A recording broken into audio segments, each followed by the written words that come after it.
Hi, I'm Lisa Ferentz, a clinical social worker, and I am so excited about the upcoming Trauma and Self-Harm Summit.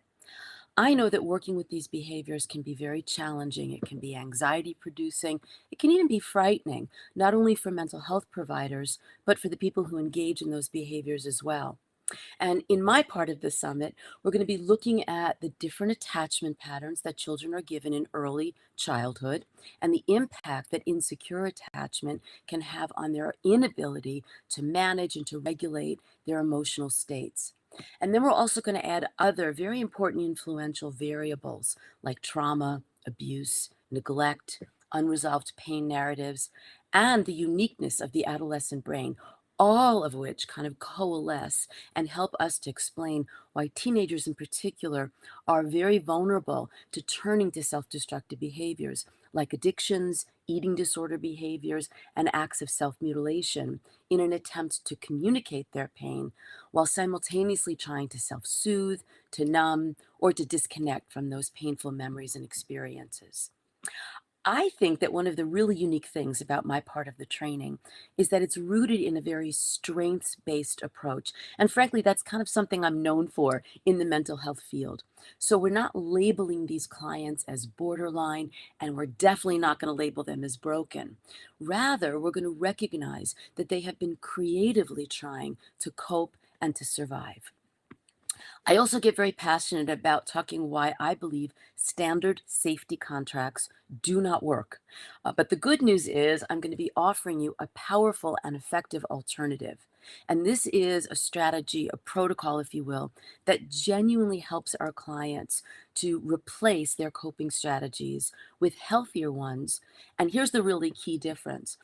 What we're going to learn to offer our clients does not land them in guilt or shame. And so much of what they're doing, which definitely works in the short term. I mean, people don't keep doing stuff if they get nothing from it. So cutting themselves and releasing endorphins does help them to feel better in the short term. But inevitably, those kinds of behaviors land our clients in shame and in guilt. So we're going to make that really important distinction so they can get those healthier strategies and still continue to feel good about themselves, retain a sense of ego strength and self-compassion. The other thing that we're going to look at is something that I have designed, which is a cycle of self-harm. And I think you're going to find this incredibly useful because it helps clients to understand what triggers them and literally what sets in motion the impulse to then gravitate towards hurting themselves. And as you'll learn, this cycle is something that gets escalated by things like anxiety, negative thoughts, negative emotions, and definitely dissociation. And the truth is, when you're not present in your body, it becomes much easier to hurt it. And I'll also add that when you hate yourself, it resonates to hurt yourself. And it's so poignant to me and so tragic that the countless people who engage in these kinds of behaviors really do genuinely lead from a kind of self-loathing. So we're going to talk about ways that we can help our clients to authentically let go of that self-loving and that self-loathing rather. And as they do that, it no longer resonates to hurt themselves.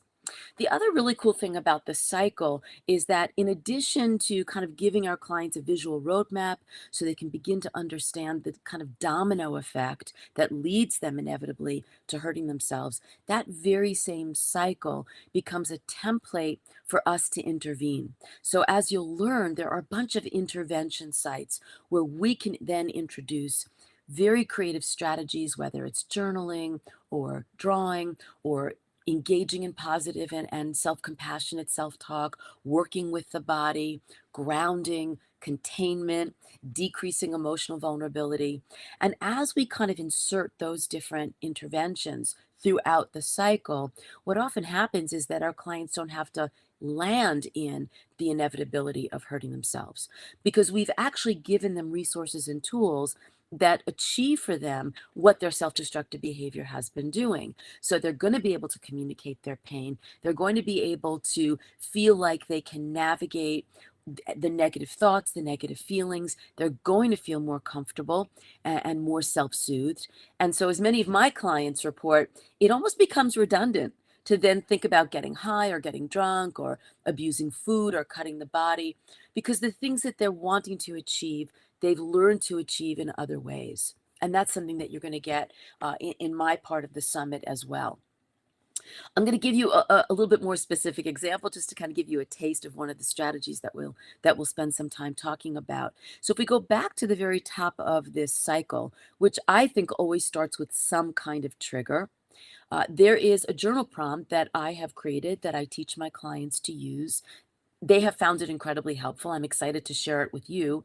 And this is something that helps to bring into conscious awareness what might be triggering them. And when our clients have a deeper understanding of what it is that triggers them, then we can talk about how we can work with those triggers.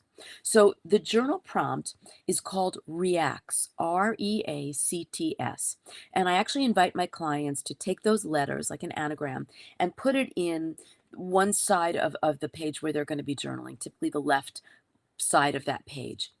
Each one of those letters, reacts, stands for a potential trigger. And reacts is an easy kind of anagram. It's an easy word for our clients to remember because when we get triggered, we react. So it kind of goes together nicely. So I'm going to walk you through what each one of those letters stands for and just kind of give you a quick example of one of my clients and what she was able to sort of piece together based on using this journal prompt. So the R in react stands for relationships. Who was I with? What was happening between us? So we're looking for interpersonal dynamics that have the potential to be triggering. E stands for emotions. What was I feeling? Now, often those feelings are going to be evoked because of something interpersonally. Not always, but sometimes that is the case. A stands for awareness of the five senses. So we want them to go a little bit deeper. What was I seeing and hearing? Maybe what was I tactily feeling? What was I tasting? That might be a potential trigger as well. C stands for the context. So, what time of day was it? What day of the week was it? I've learned that over the years of working with my clients that sometimes there's a real specificity to the time of day or an anniversary marker that is going to be associated with the trigger and an exacerbation of their self destructive behavior. So, we want to get like a contextual understanding of that. T stands for the thoughts. We know that thoughts can be incredibly powerful and can often lead to behavior, impulsive behavior. So we want to help our client to kind of unpack and understand, was something that you were thinking a cognitive trigger that helped to set in motion the impulse to then engage in the destructive behavior. And S stands for the somatic or the physical sensations. So when you think about it, we've really kind of covered a lot of ground just with that journal prompt. So I'm going to make it a little bit more specific now, just so you can kind of hear how clients can begin to take that journal prompt and connect it to their own experiences. And the goal here, obviously, is not to create any kind of shame, but it is to increase their insight and their self awareness. So, for one of my clients, the relationship piece, the R in reacts, she recognized that when she got the impulse to hurt herself, and I should point out, this is often something that the client will kind of write about after the fact, which is perfectly okay. So we have them think about a recent episode where they felt compelled to engage in their self-harming behavior. And then we're going to bring in these pieces to see what might have triggered and set that in motion. So for my client, she thought about a time where she cut herself in response to a trigger. And so the relationship trigger was she was interacting with her mother, and her mother was being very critical. This is not a new dynamic between her and her mom, something that she had endured, frankly, for most of her life. This is a woman, my client was in her 30s, but there was a lot of criticism, there was a lot of judgment. So that was the relational piece that she was realizing was a part of this puzzle. The E, the emotions, she felt invalidated, she felt unsupported. She actually said she felt somewhat invisible. And for somebody who has a trauma history, those emotions obviously can be incredibly triggering. The A, the awareness of the five senses, she said, I really like homed in on hearing my mother's voice, hearing the anger in her criticism, and actually seeing my mother's facial expression. You know, I could see the disdain, I could see the disapproval on her face. And that continues to exacerbate my client's feeling of invalidation and invisibility, and threat, really. So that was the awareness of the sense of the five senses. The C was the context, and she realized that this is a sort of weekly meeting that she has with her mother where they get together for Sunday brunch. Kind of against my client's will, doesn't really want to do it, but isn't at the point where she feels like it's okay to set a different boundary and say no. And we'll talk a lot about boundary setting in the training as well. So this was Sunday during brunch. Her mom always presents initially as, I'd love to see you, let's get together, let's spend some time. And invariably, it kind of devolves into some amount of judgment and criticism. T were the thoughts.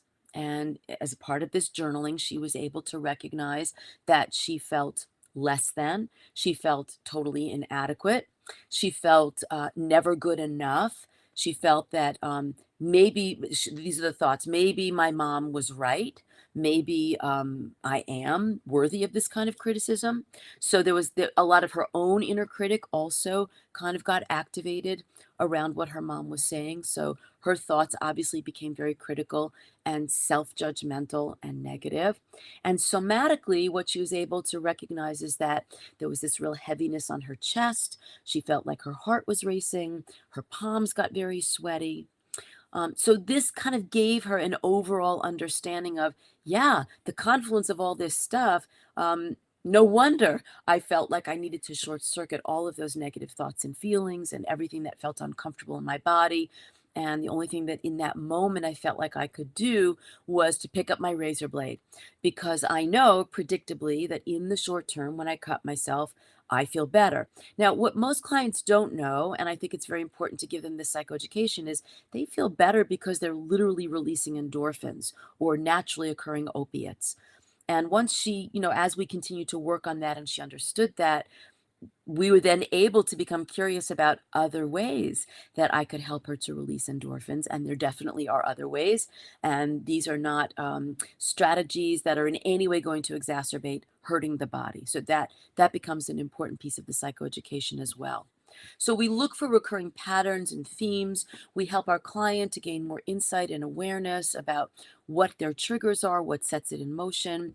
And the cool thing is that once the client really begins to name and identify some of the things that might be triggering, then in therapy, we can begin to strategize about how to work with those triggers. And it might be anything from learning how to counteract the negative self talk with self compassion and positive self talk, bringing some reassurance to her, letting herself say to herself, is it possible that my mom's judgment about me is wrong, right? Maybe I really am good enough. Maybe I'm more than good enough. So we can begin to strategize about how she can counteract some of those triggers. But we also have conversations about giving her permission at times to avoid those triggers.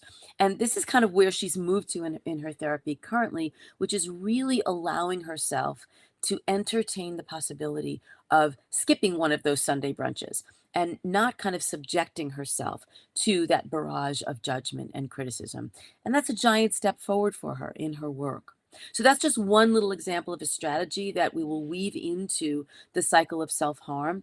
As I said, there are many other strategies, creative interventions that you will learn, that you will be able to incorporate into this work. And certainly you can continue to also incorporate whatever creative, expressive paradigms that you're already comfortable using in your work with these clients who have these issues.